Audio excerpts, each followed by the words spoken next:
H2. Gusto mo pa maglaro sa Renny J? Siyempre? Oo. Sabi mo muna, I love you Renny J, miss na kita. Ay, ito, ay, H2. H2. Tangina nito, ilapit mo kaya yung mic sa'yo. Tangina nito. Ano yan? Gusto mo maglaro sa Renny J, di ba? Oo. Sabihin mo muna, Renny J, miss na kita, I love you, gusto kita maglaro. Ay! Sabihin mo! Ano yan? Sabihin mo kay Renny J, miss na kita, gusto na kita maglaro. Ina naman, pre.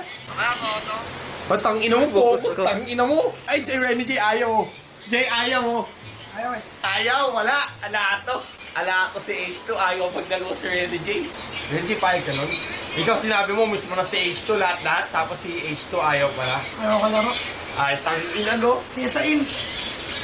Pagit ka banding, no? Kisain talaga. H2, si James, gusto mo palitan na natin? Yeah. Si Sanford na lang. Hoy, James, gusto mo maglaro si Renny J, kasama ka? Pwede, so ayaw mo. O, sabihin mo muna, Renny J, miss na kita. Pagkadating mo dito, kikisan kita sa lips.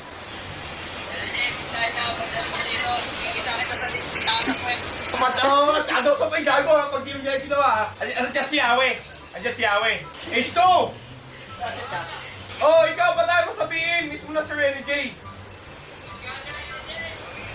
Dapat sabihin mo, I miss you, Renny J. Putang pangin nyo kang banding. Tangin nyo, hintayin nyo pumunta yan pag agalitan ko kayo. Tangin nyo. Ikaw mismo na yung team mo. Tangin na, tinatakwil ka lang na Renny J. Wait, patay tuloy ako. Tangin mo ako kasi nisimos, tanga ka lang. Nga-focus. Ay, mamaya may practice tayo. Oh. Ano masahe mo sa team ngayon this Saturday? Lalago ka ba or hindi? Hindi pa alam eh. Oh, hindi Hindi ka ka alam. Sabi sa inyo eh, hindi ko din alam eh. Pero pagka maglalaro ka, ano masabi mo? Sino ba kalaban? Onik. O ba't alam mo? Well informed ha? Hindi, nakita ko doon sa kanya. Ha? Siner ni Dilar yung ano yung post eh. Ah, sinare ba ni Dilar? Naka-advise sa akin sa Facebook. Hindi ata eh, no? Hindi ako nag-aas ng pangit. Hindi, pero handaan mo labanan si Dilar. Tanong mo siya kung andalan siya.